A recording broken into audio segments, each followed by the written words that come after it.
she had counted to 7 before she lifted her eyes, and by the 8th breath, she understood that the word had already been spoken, that it had crossed the aisle like a small cold coin flicked from a gloved hand, that half the church had heard it, and the other half was pretending, very hard, that they had not. Plain. He had said it as a man might say the weather, not cruel, not loud, only certain, as if he were correcting a footman about the shape of a soup spoon. Plain. Her hand did not tremble on the prayer book. Her mouth did not move. She had a few seconds to decide what her face would do for the rest of her life, and she used them. The organ, which had been holding a chord as though holding its breath, seemed to lean forward and hear itself. A hush traveled the pews in that ripple particular to congregations who have been trained since childhood to disguise interest as devotion. Somewhere behind her, the feathers on her aunt's bonnet quivered in outrage on her behalf, which was, she thought, entirely typical of her aunt, to feel the injury more visibly than the wounded party. Her mother, at the front, had gone very still. Her father was studying the ironwork on the altar rail as if the rail had personally disappointed him. The bishop, blinking, cleared his throat and pressed forward into the vows as though nothing had happened, because a bishop knows that a wedding, once begun, is like a river. It does not stop for a comment about the weather on the bank. He asked the Duke whether he would have this woman, and the Duke said, "I will," in the same low, even voice with which he had told his groom that morning to have the greys ready at 3. He asked her whether she would have this man, and she waited, because she had, in the last 7 counted seconds, learned a very useful thing. Silence is a room, and one may choose whether to enter it or to let the other person stand alone at its door. "I will," she said at last, clearly, without ornament, as if she had considered it fully, which she had, though not in the way the bishop supposed. Later, in the vestry, when the register was brought and the pen dipped and the witnesses arranged themselves around the small oak table, like courtiers around a card game whose stakes they did not entirely understand, the Duke offered her his arm to steady her hand while she signed, and she declined it with a smile so small and so exact that it might have been embroidered. She wrote her name in a script her governess had once called too legible for a lady of fashion. She had thought at 15 that this was a compliment. She had known, by 17, that it was not. She thought at 22, standing in a vestry the color of old butter, that legibility was, in fact, the whole of her ambition, and would do very well. The Duke watched her sign. He had cold gray eyes and an unreadable mouth, and he was, she conceded privately, a handsome man in the way that a well-cast belle is handsome. Correct, weighty, sonorous when struck. He did not offer to sign after her. He waited until she stepped back, and then he wrote his name with the small, vain flourish that titled men often permit themselves at the ends of surnames, as if the tail of the letter were a lash. She noticed this. She noticed that his hand was very steady, and that a muscle at the corner of his jaw had not been steady when the bishop had asked the question, and that he had, once, in the very middle of the ceremony, closed his eyes for the length of a heartbeat, as if adjusting a private ledger inside his head. She noticed also that he had not looked at her when he said the word. He had said it to the marble beneath the altar rail, as though the word had been meant for the stone, and she had only overheard it. That was, she decided, interesting. Her name, before she was a duchess, had been Elwyn Fairbrother, and she had grown up in a corner of the county where the wind smelled of sheep in spring and of coal in autumn, in a house whose staircases groaned in 3 different keys, in a family that possessed everything a family requires except money and expectation. There had been an aunt, once, who had gone to London and come back thinner and quieter and permanently amused, and it was from this aunt that Elowyn had learned that the world contains many rooms, and that in most of them a woman is a chair, useful, decorative, and not asked how she does. She had also learned from the same aunt that some chairs are, in fact, wolves, and that the trick is to sit very still until it is safe to be seen moving. She had, at 17, begun to keep a small brown book. In it, she wrote down what people said and what they meant, the two of them side by side, like columns in a merchant's ledger. At the top of the left column, she had written, in her too legible hand, words. At the top of the right column, she had written, price.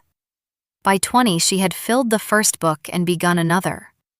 By 22, the morning after her wedding, she had 6.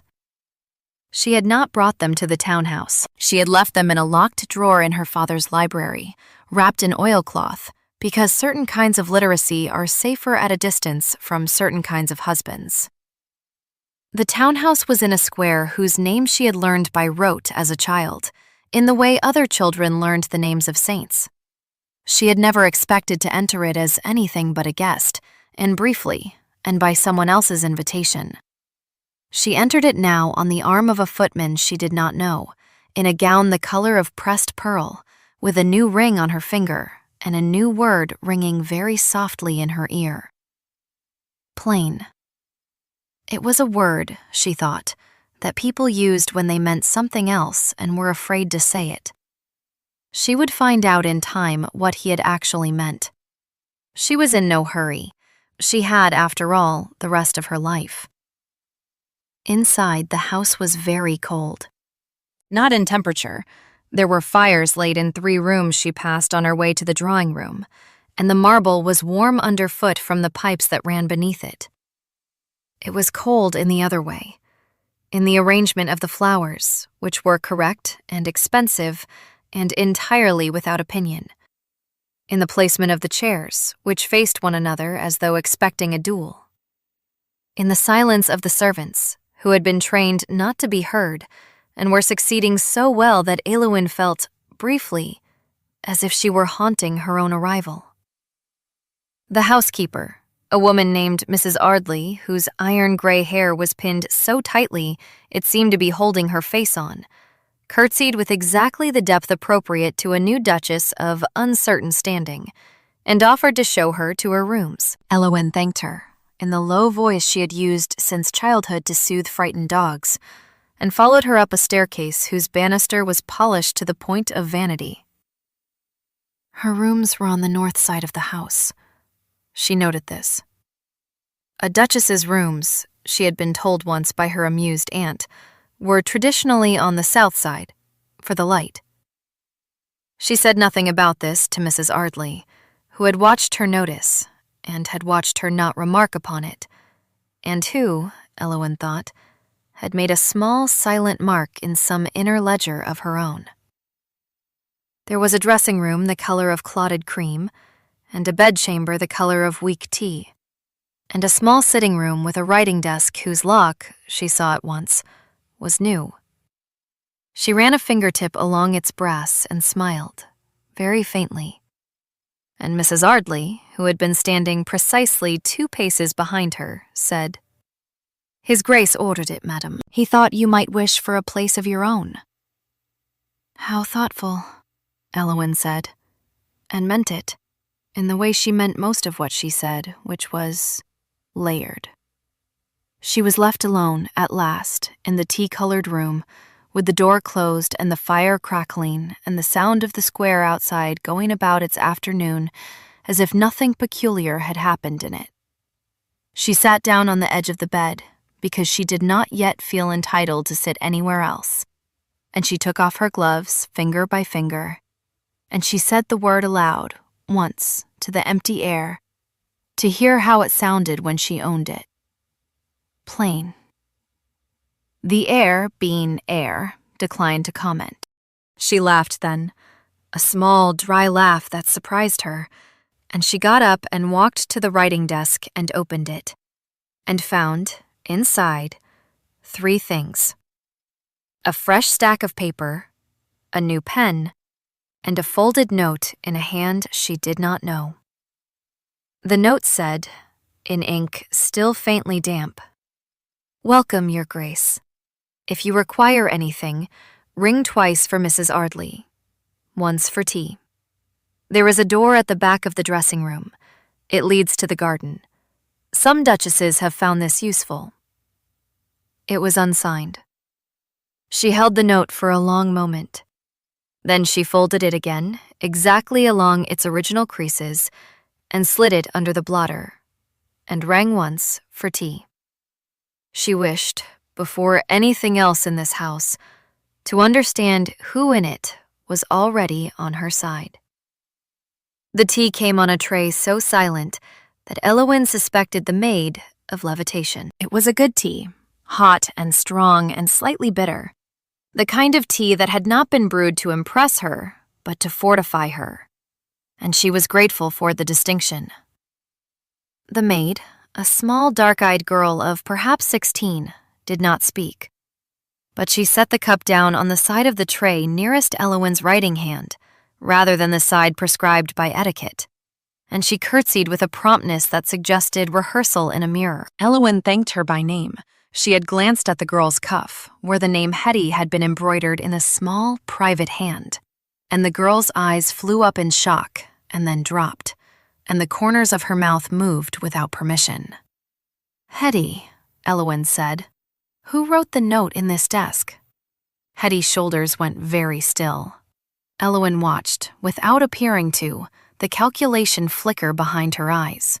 Whether to lie, whether to feign ignorance, whether to answer and be safe or answer and be sorry. It was the calculation of a girl who had learned early that servants who know things are often blamed for knowing them. "I couldn't say, madam," Hetty said at last, with the careful blankness of one who could say very well indeed. "Of course," Eowyn said gently. "Forgive me, it was an idle question." Hetty's shoulders lowered by a fraction of an inch. Eowyn made a small mark, in the ledger she carried inside her ribs, next to Hetty's name. "Trustworthy, provisionally." Then she sent the girl away and drank the tea and thought about the door at the back of the dressing room.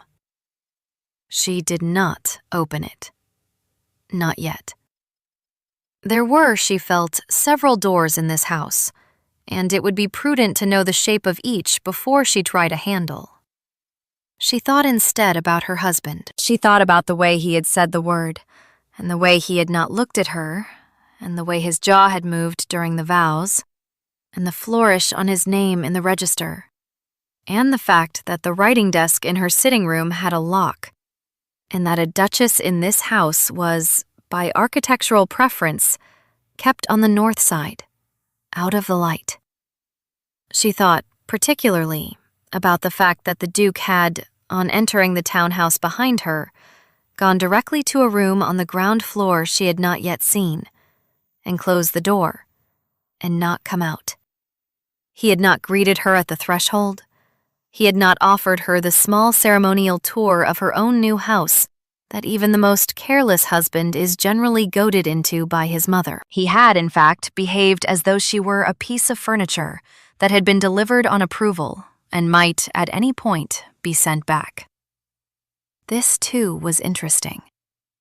She rose at last when the light in the tea-colored room had begun to soften towards evening, and she washed her hands in the basin, and she rang twice for Mrs. Ardley. And when the housekeeper appeared, Eowyn said in the same low, even voice with which the Duke had said, "I will," that she would take supper in the small dining room downstairs at 8, and that she would be pleased if His Grace would join her, if he was at leisure. Mrs. Ardley did not blink. She said, "I shall inquire, Your Grace," and disappeared. Eowyn sat down at the writing desk and drew a fresh sheet of paper towards her, and, because she was tired, and because she had been well brought up, and because a habit is a friend in a strange house, she began, in her too legible hand, a list. At the top of the left column, she wrote, "Words." At the top of the right column, she wrote, "Price." Under words, she wrote, "Plain." She did not yet know what to write under price. She left the space blank and drew a small, careful line beneath it and set the pen down. Then she took off her wedding ring, held it up to the light, examined it as one might examine a coin of doubtful provenance, and slid it back on. It was a heavy ring, and it fitted her exactly, which meant that someone had measured her finger without asking. She wondered, with a mild, almost affectionate curiosity, who?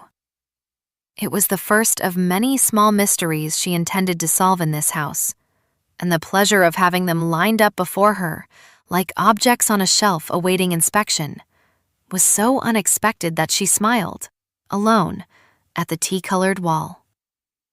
Supper was served in the small dining room at 8 precisely. The Duke came down at 3 minutes past. He wore evening dress the color of a raven's wing, and an expression the color of nothing at all. He bowed to her at the door with correctness so exact that it verged on parody, and he handed her to her chair as if handing a cup to a saucer, and he sat opposite her at a distance of 11 feet, and Elowen counted the feet, because counting was one of the ways she stayed inside her own body when the room grew thin. They were served a clear soup. They were served a fish. They were served a small, indignant bird. Between courses, the footman withdrew to a respectful distance and became, by trained illusion, invisible. The candles between them were tall and honest and did not flatter either party. Elowen ate slowly, spoke little, and watched. The Duke ate less than she did. He drank 1 glass of wine and refused the second. He asked her, at the fish, whether her rooms were satisfactory, and she said gravely that they were. He asked her, at the bird, whether she required anything from her father's house to be sent for, and she said gravely that she did not. He asked her nothing at all at the pudding, which was a small trembling thing of cream and almonds, and she ate 3 spoonfuls of it and set her spoon down and folded her hands in her lap. "Your Grace," she said then, in a voice pitched low enough that the footman at the door could hear only the shape of it, not the meaning. "I would like to understand something, if I may." He looked at her for the first time that evening. His gray eyes were, up close, less cold than she had thought. They were tired. They were, she thought with a small internal jolt, the eyes of a man who had not slept the night before his wedding, or possibly the week. "You may ask what you like," he said. "I do not promise to answer." "That is fair," she said. "I would like to know why you said the word you said, in the church, before all those people, at a moment when many men would have said a different word." The muscle at the corner of his jaw moved. He did not answer at once. He set down his glass and turned it a quarter turn on the cloth, and turned it a quarter turn back, and he said at last, "It was not meant for you." "That is what I concluded," she said. "It was said towards the altar rail. It was, I think, meant for someone standing behind me, or perhaps someone who was not standing there at all." His head lifted slightly at that. Something in his face, not surprise exactly, more the small readjustment of a man who has just heard a piano tuned truer than he expected, flickered and was smoothed away. "You are more observant than I was led to believe," he said. "I have been observed all my life," Elowen said. It seemed reasonable, in time, to return the favor. He almost smiled. He did not, quite. He was not, she saw, a man who permitted himself the small indulgence of a smile in company. A smile, in his world, was a document, and documents had consequences. But the near smile changed the room by a degree, and she felt, for the first time since the vestry, that she was speaking to a person and not to a title. "I owe you an explanation," he said. "You owe me nothing yet," she said. "We have been married for 7 hours, but I would prefer, if you can manage it, not to be surprised again in public. I do not mind surprises in private. Public surprises are expensive." He looked at her a long moment. Then he said, "You will have no more public surprises from me. You have my word on that." "Thank you," she said. And then, because she had been raised by an amused aunt, and because a man who has been caught out is briefly generous, she added, "Would you tell me someday what the word was for?" "Someday," he said. "Not tonight." "Tomorrow, then," she said. He inclined his head, and she inclined hers, and they rose from the table, and the footman came forward, and the evening ended with a small civil bow at the foot of the staircase, and Eowyn went up to her tea-colored room with the taste of almonds on her tongue, and the phrase, "Someday, not tonight," going round and round in her chest, like a lantern being carried through a garden. She lay awake for a long time in the great bed on the north side of the house, listening to the square breathe outside. Carriages came and went. A watchman called an hour. Somewhere in the mews, a horse coughed. She thought about the note in the desk. She thought about the door at the back of the dressing room. She thought about the way the Duke had said, "You are more observant than I was led to believe," and the person, whoever they were, who had done the leading. She thought, also, that she was not, in fact, plain. She had never thought so. Her nose was straight, her brow was clear. Her mouth, when it chose to move, moved well. She was not a beauty of the London kind, which required a particular arrangement of chin and shoulder and languor, but she was not plain, and she knew it. And the world had, until today, been content to leave the question unasked. Someone, before today, had asked it, and answered it, and told the Duke the answer, and the Duke had, at the altar, repeated it aloud, out of some private grievance she did not yet understand. The word, she thought, had not been about her at all. It had been about someone else. It had been a message. It had been sent through her, as a message is sent through a servant, and she had happened to be standing where the message was to be delivered. She had spent her whole life being the place where other people's messages were delivered. It was, at last, a familiar posture.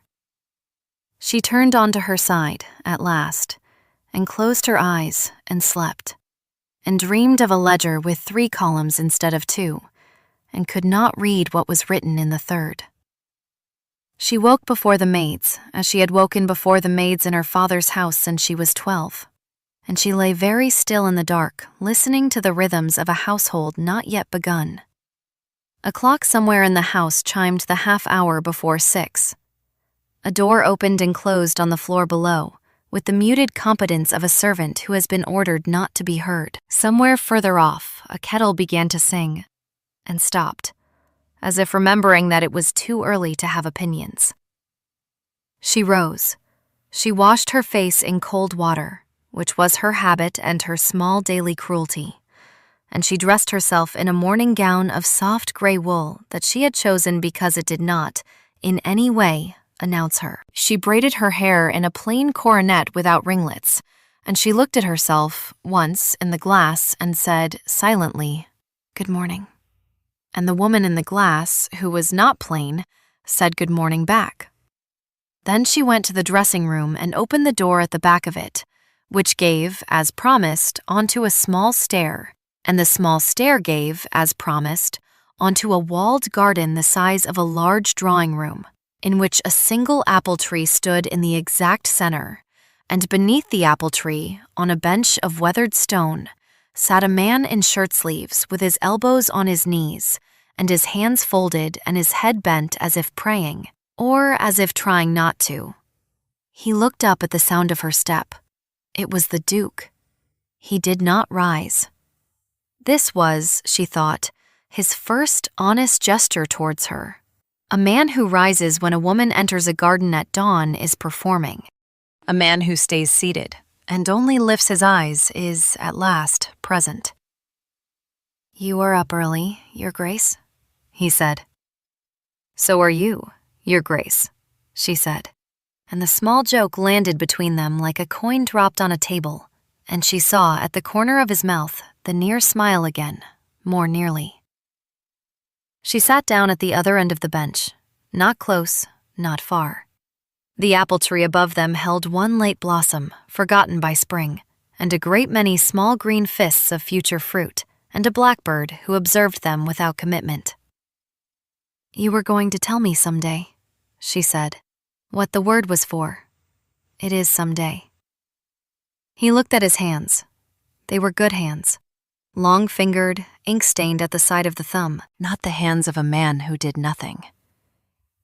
"There was a woman," he said, at last, "who was to be here, in this square, yesterday, at the hour I married you. She had told me, in a letter, that she would come to the church. She had told me, in an earlier letter, that if I married anyone but her, she would come to the church and stand at the back and be seen. I did not know, when I walked up the aisle, whether she was there. I did not permit myself to look.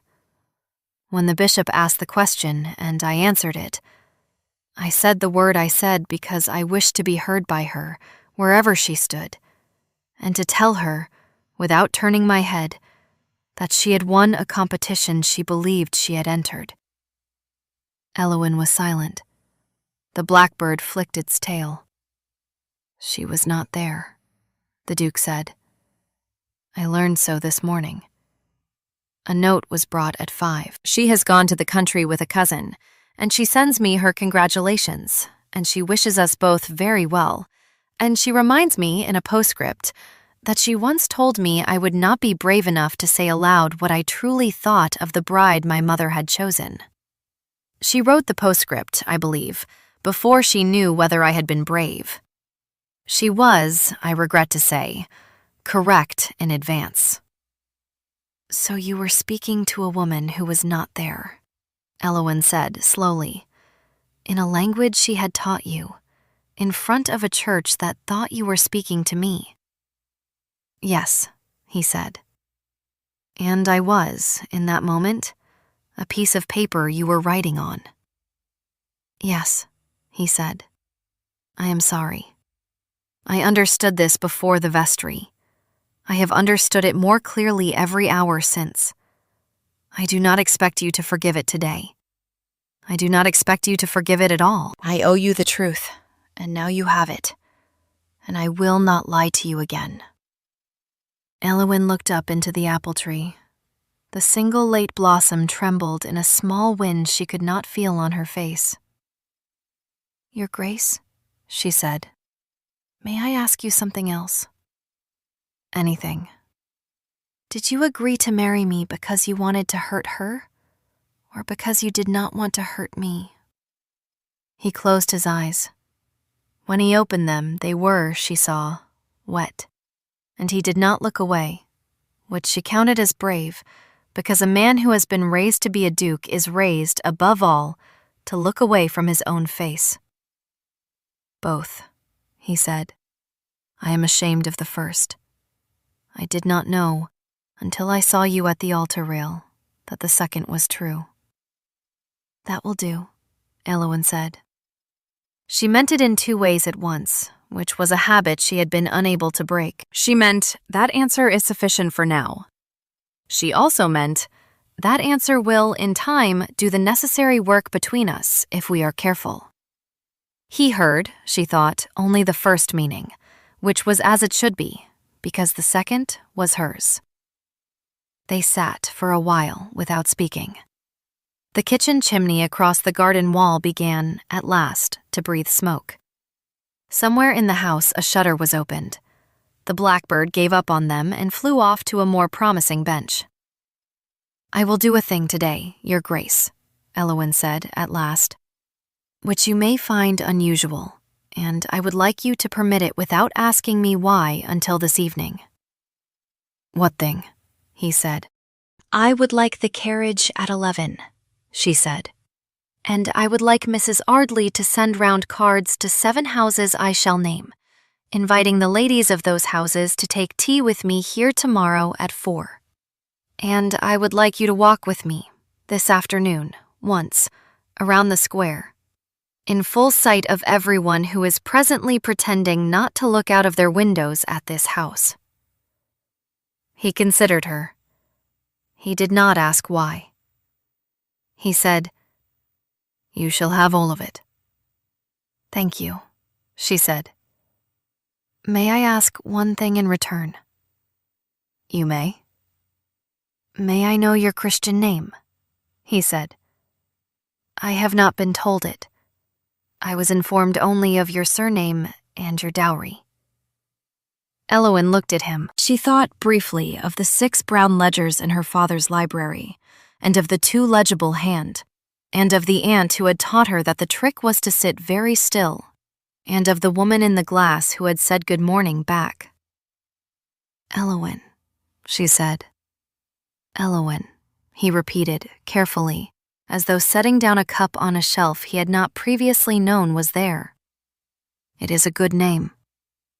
"It means elm tree," she said, "in the language of my grandmother's country. My grandmother was of the opinion that a woman should be named for something that stands up in a wind." "I see," he said, and then, after a moment, "May I know yours for me?" "Not yet," she said, and she smiled at last, a whole small smile, the first she had permitted him. "Someday, not this morning."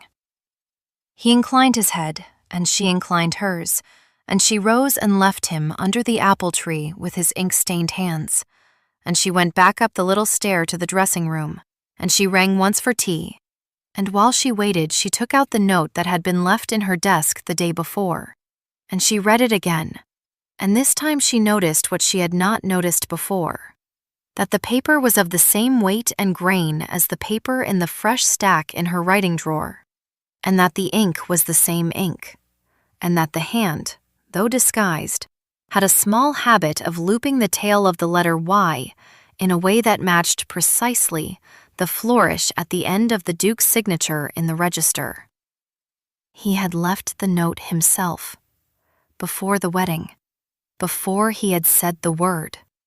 He had walked into her rooms alone and stocked her desk with paper and pen, and written her a welcome, and told her about the garden door. He had done this while intending, in a few hours, to insult her before a church full of witnesses on behalf of a woman who would not, in the event, be there to hear him.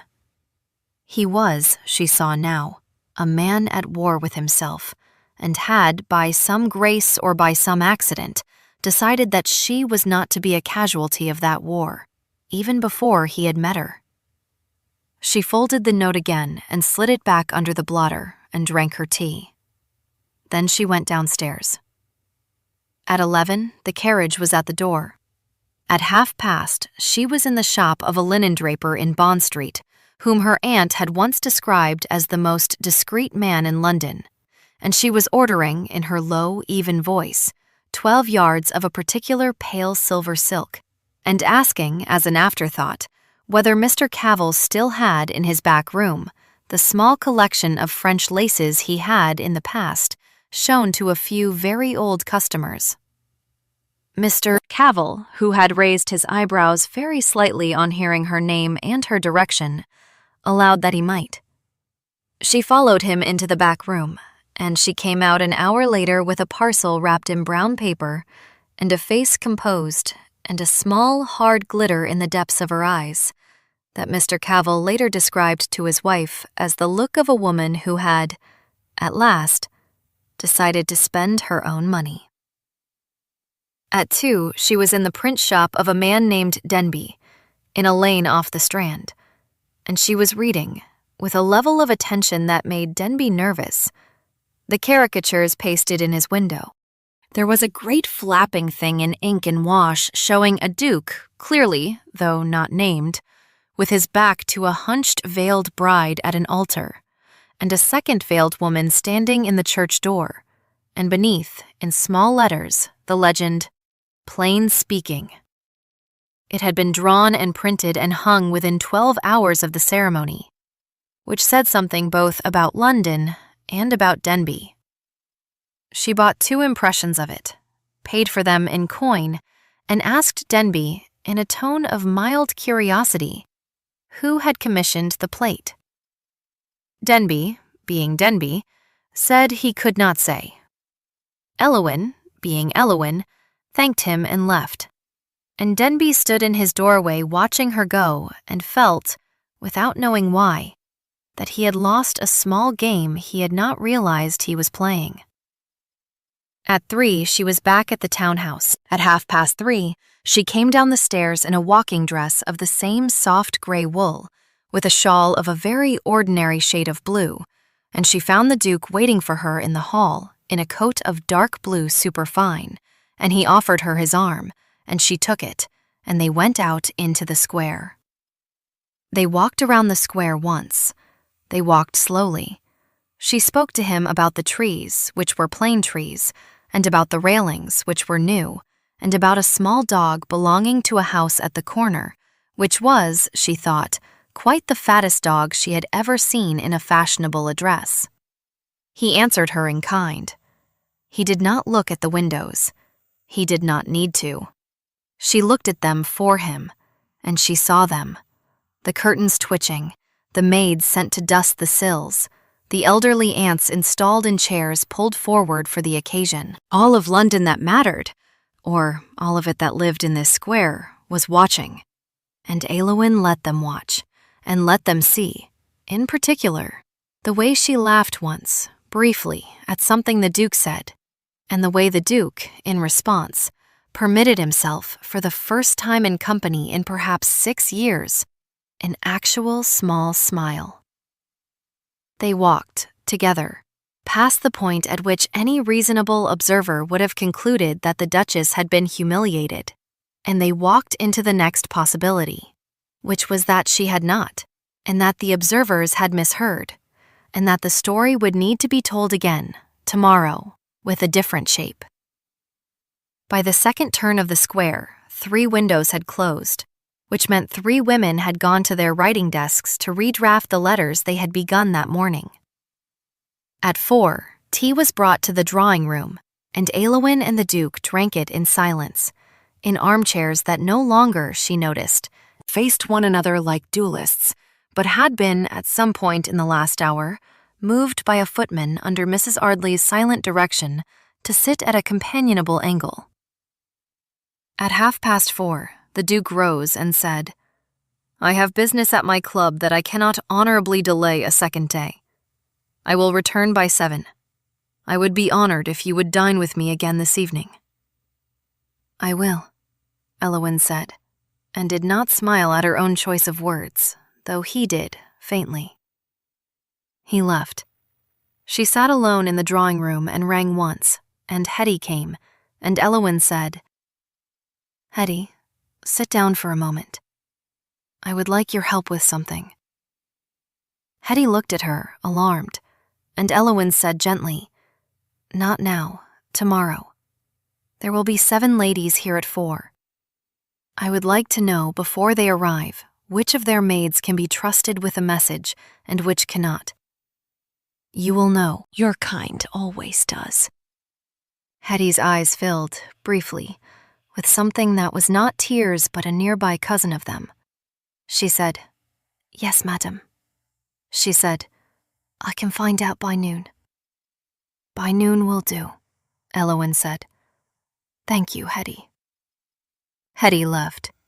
Elowyn sat by the fire and opened, in her lap, the small brown book she had, that morning, bought in Bond Street from a stationer next door to Mr. Cavell, which was a new ledger with a soft calf cover and cream pages and 2 columns already faintly ruled. At the top of the left column she wrote, in her too legible hand, "Words." At the top of the right column she wrote, "Price." Under words she wrote, "Plain." Under price, she wrote at last, 1 duke, 1 square, 1 season. She looked at the words a long time. Then she added in smaller writing beneath, to be paid in installments, in kindness. She closed the book.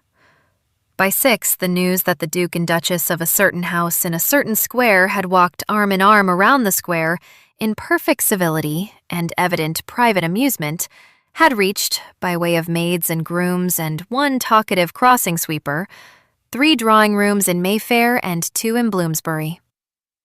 By 7, it had reached the club at which the Duke was, at that moment, sitting in a high-backed chair by the window, letting himself be seen by the men who had, that morning, been laying wagers on how long his marriage would last. He did not defend himself.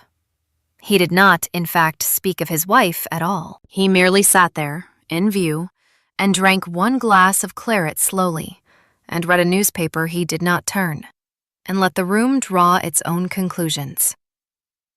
By 8, when he returned to the townhouse, 3 letters had already been delivered to the door, 1 from his mother, 1 from his aunt, and 1 from a lady whose handwriting he did not recognize, which turned out, on being opened, to be from the caricaturist Denby, apologizing, in the elaborate manner of print shop men who have been visited unexpectedly by a solicitor, for a certain drawing which had already, he assured his Grace, been withdrawn from his window and would not, in any circumstances, be reprinted.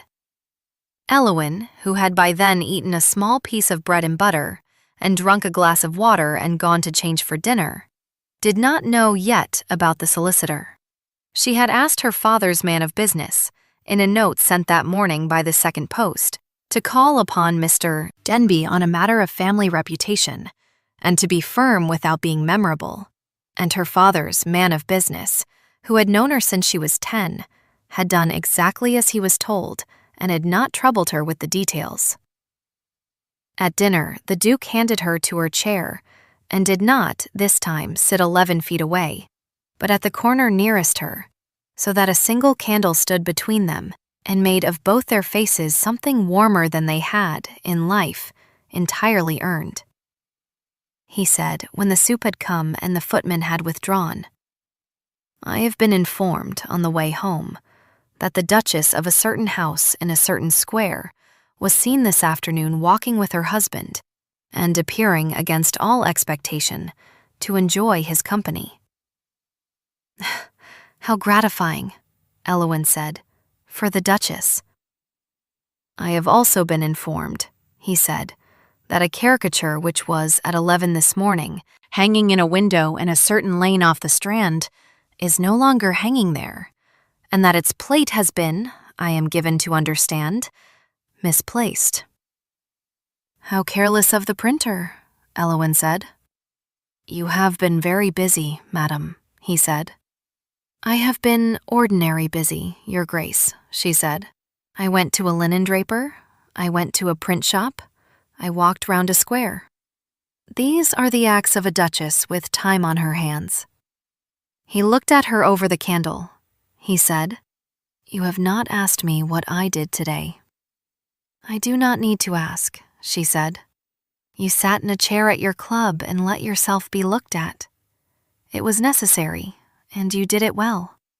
I could see the sort of afternoon it had been on your face when you came in.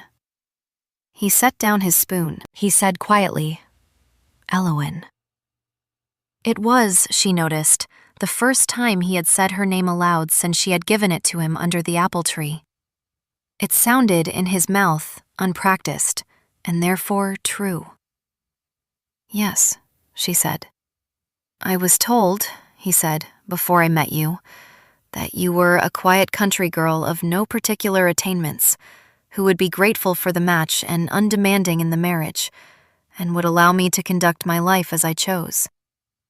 I believed what I was told, because it suited me to believe it. I owe you an apology for that belief as much as for the word. You owe me no apology for the belief, Elowin said. It was, on the surface, correct. I am a quiet country girl. I am grateful for many things. I intend to be, on most subjects, undemanding. You will find, however, that I am not undemanding on all of them, and that on the subjects on which I am demanding, I am very. I am beginning to see that. Good, she said. They ate for a little while, in a silence that was, this time, companionable, and Elowen thought about how quickly a room can change temperature when the people in it decide to stop pretending. Then she said, without looking up from her plate, "There will be 7 ladies here at 4 tomorrow. They are the 7 women in this town who, between them, decide what is said in London for the next 3 months.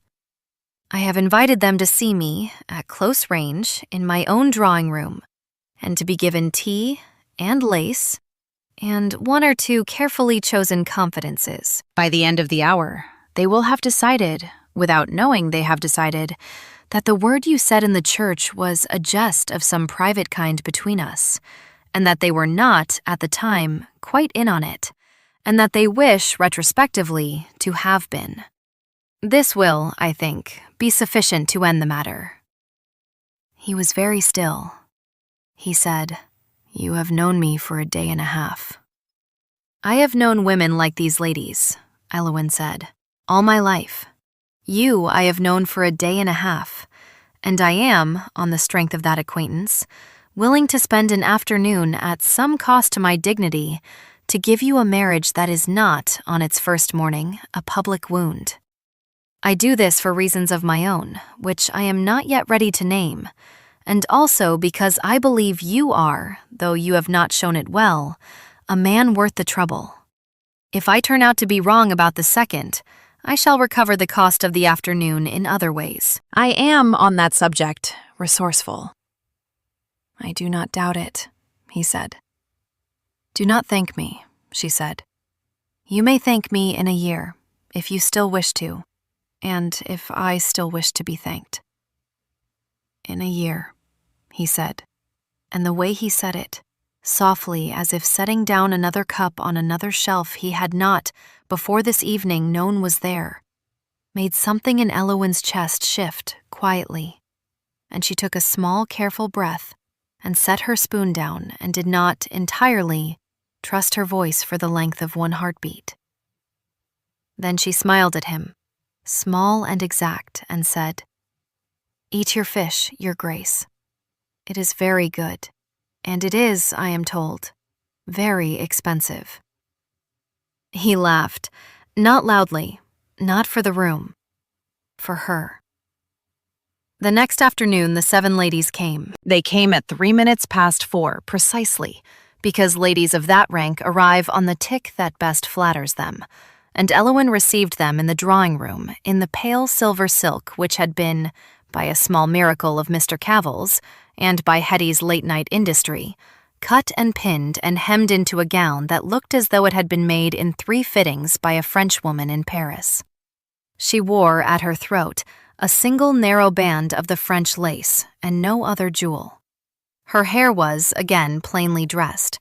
She looked, everyone in the room privately concluded, not plain at all, but of a quality of understatement so complete that it made the more ornamented women present feel, briefly, over-decorated, which was the exact effect she had planned for. She poured the tea herself. She spoke of trivial things. She asked after their sisters and their gardens and their gout. She listened, with the peculiar quality of attention that makes people feel that what they are saying is, at last, being heard. And by the 3rd cup, one of the ladies, Lady Farringdale, who was a plain-spoken widow of formidable pedigree and unusually good sense, leaned forward in her chair and said, without preamble, "My dear, what on earth did your husband mean by that word yesterday?" Elowen set down her cup. She looked at Lady Farringdale with an expression of mild, amused apology, as though she had, until this moment, hoped no one would ask. "Oh," she said, it is a very stupid story. When we were introduced, some months ago, my husband was told by his mother that I was, on paper, a plain sort of girl, And he was so relieved by the description, being, as you know, a man of quiet tastes, that we made a small private joke of the word, and we agreed that when he said it aloud at the altar, he was to be understood to mean that he had, at last, found a wife he could sit beside in a garden without being obliged to make speeches. I told him he would not be brave enough to say it out loud in the church. He, being who he is, could not resist proving me wrong. The 7 ladies looked at one another. They looked at Elowen. They looked at the pale silver silk and the narrow lace and the composed mouth and the tea. They thought about the fat little dog in the corner house and the plane trees in the square and the walk yesterday afternoon. They thought about their own husbands. "How thoroughly like a man," said Lady Farringdale at last, and the room, on cue, laughed. By the end of the hour, all 7 had accepted an invitation to a small evening party at the townhouse at the end of the month, and 3 of them had begged, in tones of transparent flattery, for the name of Elowen's dressmaker, which Elowen gave without hesitation, because Mr. Cavell deserved to prosper, and because a woman who shares her dressmaker acquires, by the same gesture, 7 small, ongoing debts of gratitude that will, in London, do work for her for years.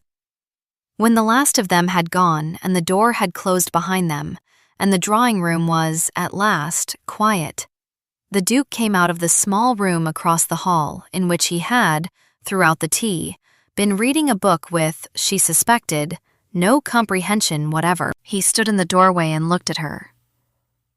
"You have," he said, "in 1 hour turned a public wound into a private joke." "I have turned it into a story," Elowen said. "Wounds and jokes are the same thing at a certain distance. Only the story is different." He crossed the room then, and sat down on the low chair beside hers, and after a moment he took her hand, carefully, as if it were a thing he had not previously been given permission to touch. And he held it between both of his, and he said nothing for a long time. She let him. She had learned, at 17, that silence is a room, and one may choose, sometimes, to enter it with another person, and to sit down in it together, and to say nothing at all. At last, he said, "I do not know how to be married to you." "That is quite all right," Elowen said. "I do not know how to be married to you either. We shall learn together. Or we shall learn separately, or we shall not learn at all. In any of those cases, we shall, in the meantime, be kind." "Yes," he said, "and you shall tell me, in time, the name of the woman who wrote you the letter, and I shall not use it against you. And you shall tell me the name of the mother who described me as plain, and I shall not use that against her either, though I may one day ask her to tea, and she may find the tea unusually strong." He laughed, then again more freely. She turned her hand in his and let her fingers close briefly on his ink-stained thumb. Then she withdrew her hand and stood up and said briskly, because she had felt something dangerous move in her chest and preferred on principle to walk it off, "I must go and change for supper. You must go and answer your mother's letter, which has been sitting on the hall table since yesterday morning like a small angry dog. We shall meet at 8. "At 8, he said. They met at 8, and at 8 the next night, and at 8 the night after that. And by the end of the first week, the small dining room had been quietly rearranged so that they sat at right angles to one another at the corner of the table, not opposite. And by the end of the second week, the Duke had begun to bring, in his coat pocket, small things he had found in the day and thought she might like to see. A leaf once, a pamphlet by a woman he had never previously read, a caricature from a different print shop, in which the Duchess of a certain house in a certain square was drawn walking a fat dog she did not own, with an expression of such calm sovereignty that Elowen laughed aloud when she saw it and asked to have it framed.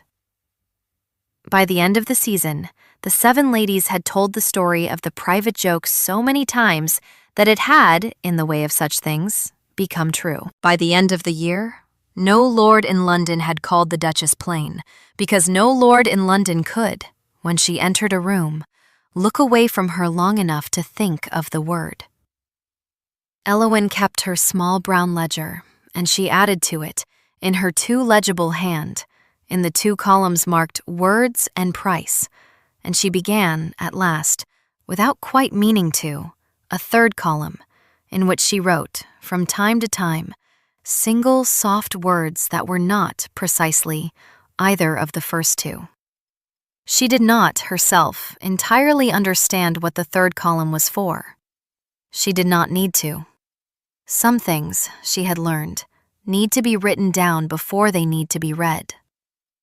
The woman who had written the letter married her cousin in the country, and was, by all accounts, moderately happy, and sent, on the birth of the Duke's first child, a small silver rattle with a card that said only, "With every good wish." Elowen wrote back, in her own hand, a short note that said, "Thank you." "He is a fine boy. He has your handwriting on the card in his nursery." She did not sign it. She did not need to. The Duke's mother came to tea, once, and found the tea unusually strong, and left an hour later a subtly changed woman, and thereafter referred to her daughter-in-law in all correspondence as "my dear Duchess," which was, in that household, a promotion so complete that even the Duke's aunt, who noticed everything, noticed it, and made, in her turn, a small mark in a ledger of her own. Mrs. Ardley, in time, unpinned her hair by 1/8 of an inch.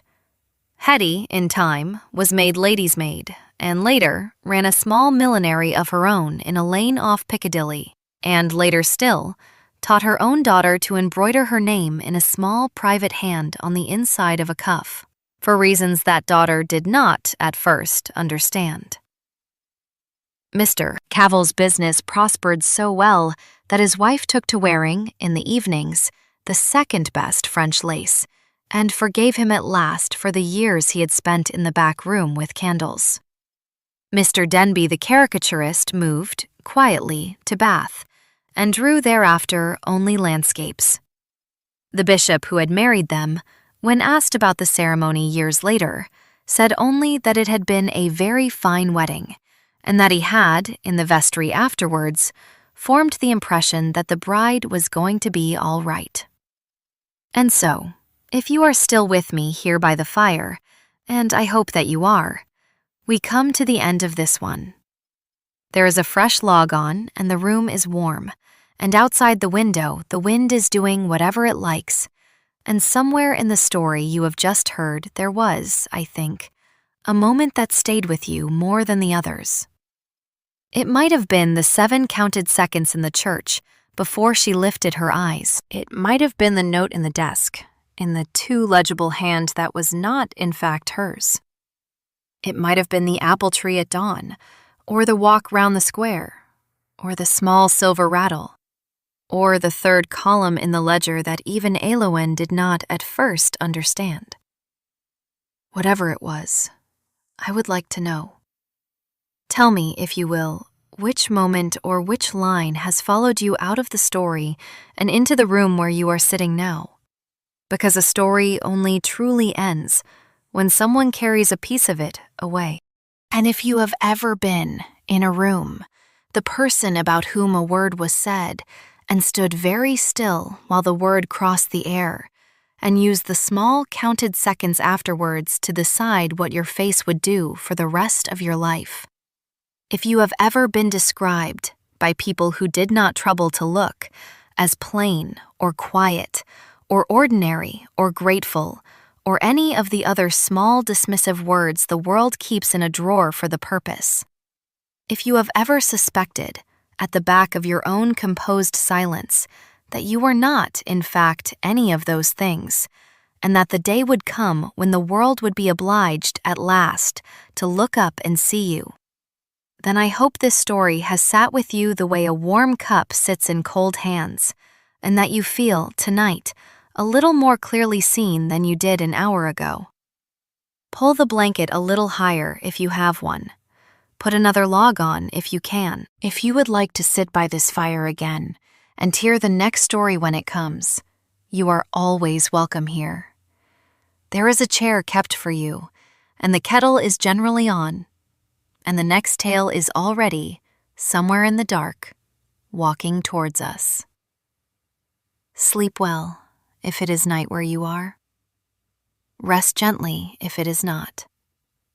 And whatever the world has called you today, remember, the word is only ever half the story. The other half is what your face does next. Good night, dear listener. Until the next fire.